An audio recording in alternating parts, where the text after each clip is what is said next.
Hoje eu quero começar esse vídeo fazendo uma pergunta para você. Você alguma vez já ficou sem dormir pensando em dinheiro?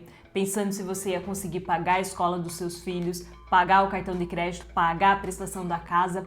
Eu sei, é uma situação muito difícil. Você trabalha um bocado durante o mês, mas chega no final do mês você sente que o dinheiro escorre pelas suas mãos e que você não sabe como vai pagar as suas contas. E esse vai ser o tema do vídeo de hoje. Hoje a gente quer trazer algumas formas de como vocês podem organizar melhor as suas finanças e não passar mais por isso, não ficar mais sem dormir pensando em como pagar as contas. Se você não conhece o nosso canal ainda, eu peço para que você se inscreva, deixe seu like, ative o sininho, deixe aqui seus comentários que a gente gosta de saber o que vocês têm para falar para nós. E o vídeo de hoje está muito legal e vamos lá!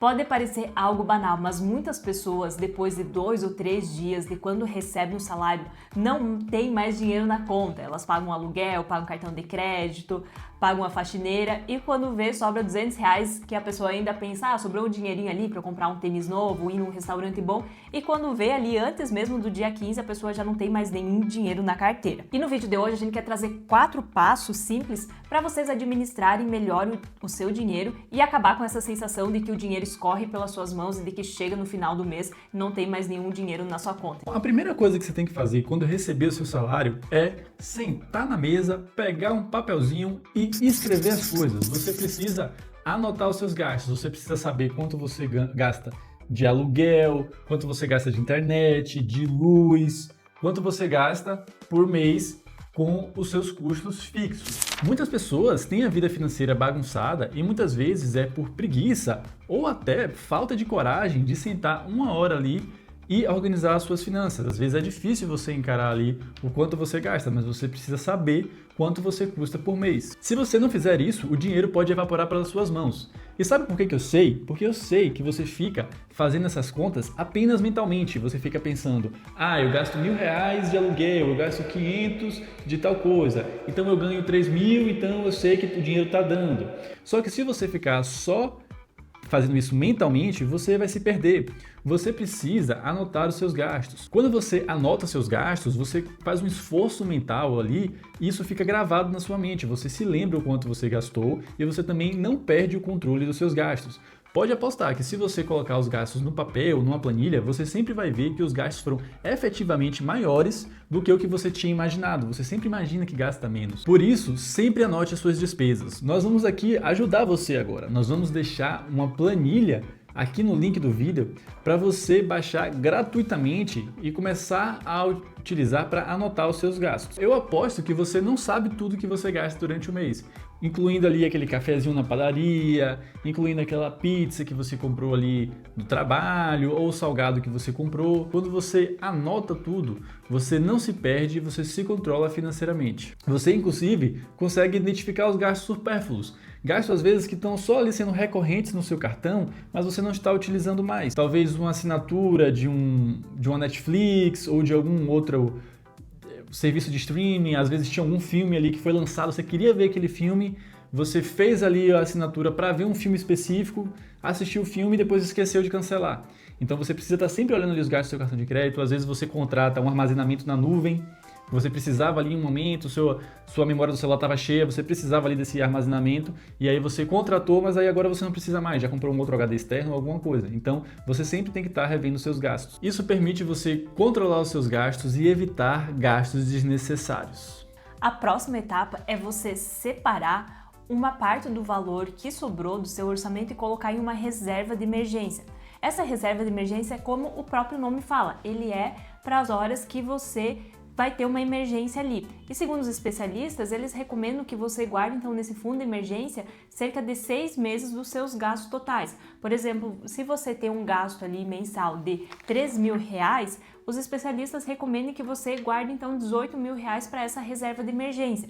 E essa reserva de emergência, então, ela é muito útil para aquelas horas que você perde o emprego, que seu carro quebra, que você tem uma emergência de saúde, porque ela vai te permitir uma maior flexibilidade, ela vai fazer com que você não precise retirar o dinheiro dos seus investimentos, às vezes não é um momento tão bom para você tirar lá os seus investimentos, às vezes as suas ações estão em queda.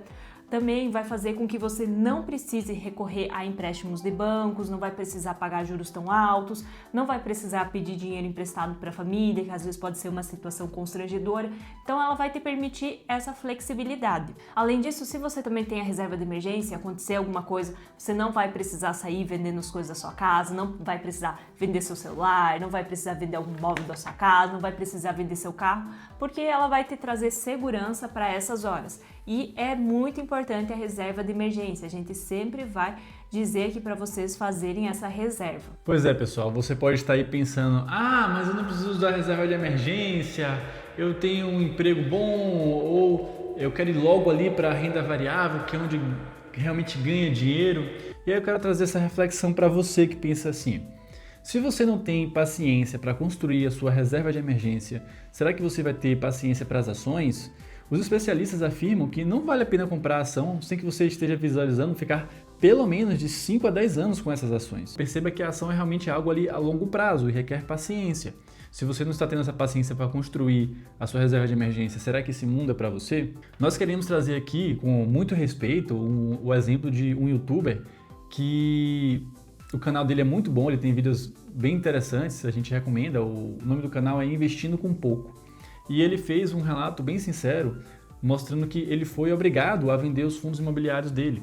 Os fundos imobiliários rendiam para ele em torno de R$200 por mês, porém, por uma questão imprevista ali em relação à saúde da família, e também o notebook dele quebrou, ele precisava comprar um notebook para continuar ali fazendo os vídeos do YouTube, ele precisou usar esses fundos como reserva de emergência, né? Precisou vender os fundos para pegar esse dinheiro.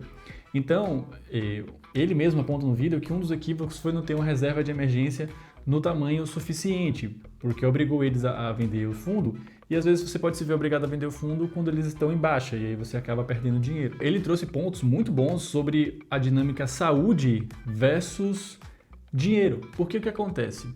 Quando a pessoa fica doente, ela precisa gastar muito dinheiro com exames e com transporte e com médico, ao mesmo tempo que ela deixa de ganhar dinheiro.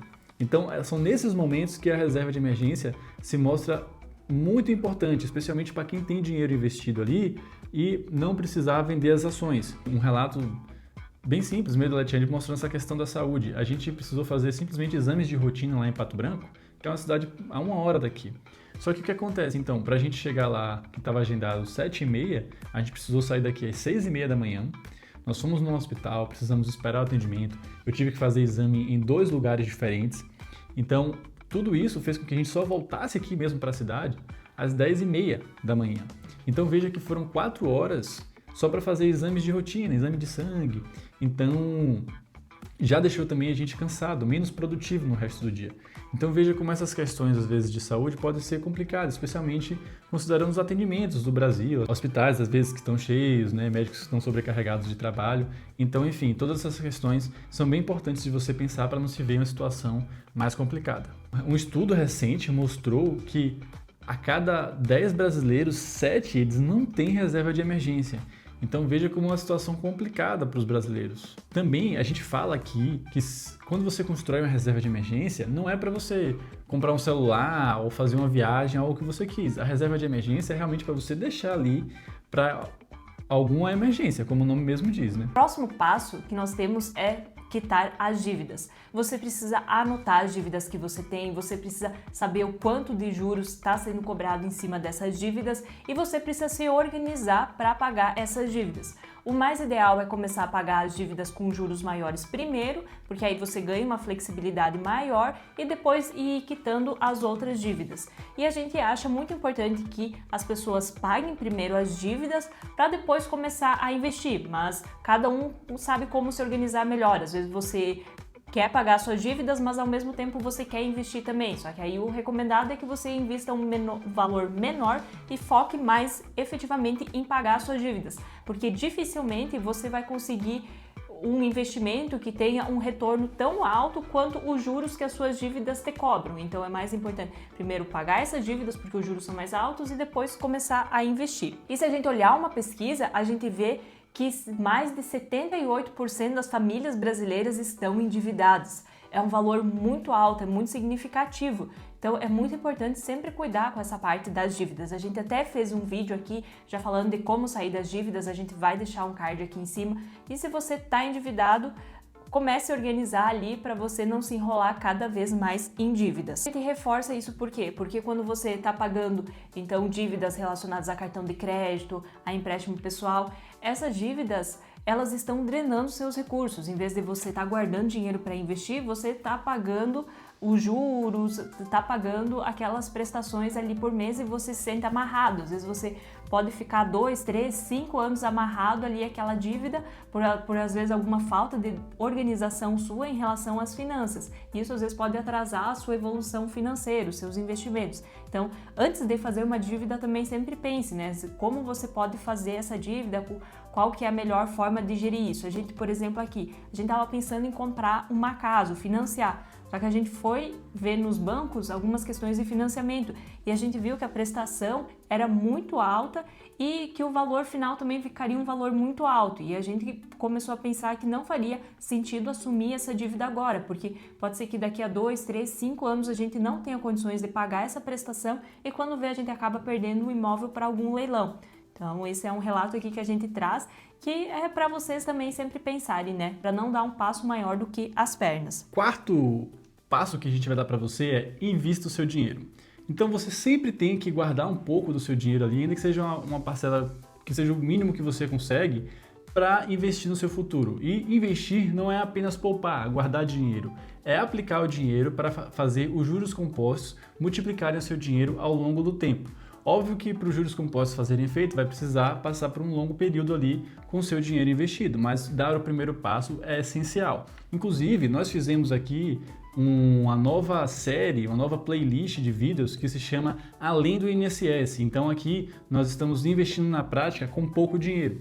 Nós escolhemos R$300 por mês para investir, que é 10% de 2 salários mínimos, para mostrar que mesmo com pouco é possível você ir construindo algo para o seu futuro. Investir é possível, você precisa colocar algumas horas ali do seu mês para organizar os seus investimentos e suas finanças, mas não é algo que é impossível, você pode ali se organizar e começar a investir. Agora você precisa se lembrar, day trade e jogo do tigrinho, eles não são investimentos, você precisa realmente ali começar com algo concreto, uma renda fixa e ir aprendendo e até evoluir para uma renda variável, mas é sempre importante começar com algo que seja concreto. Então se você já gostou aqui, já aprendeu o que você precisa fazer com o seu salário, tem alguém que você também quer dizer o que a pessoa precisa fazer com o salário, já manda o vídeo para ela e acompanha a gente aqui no canal. Até a próxima!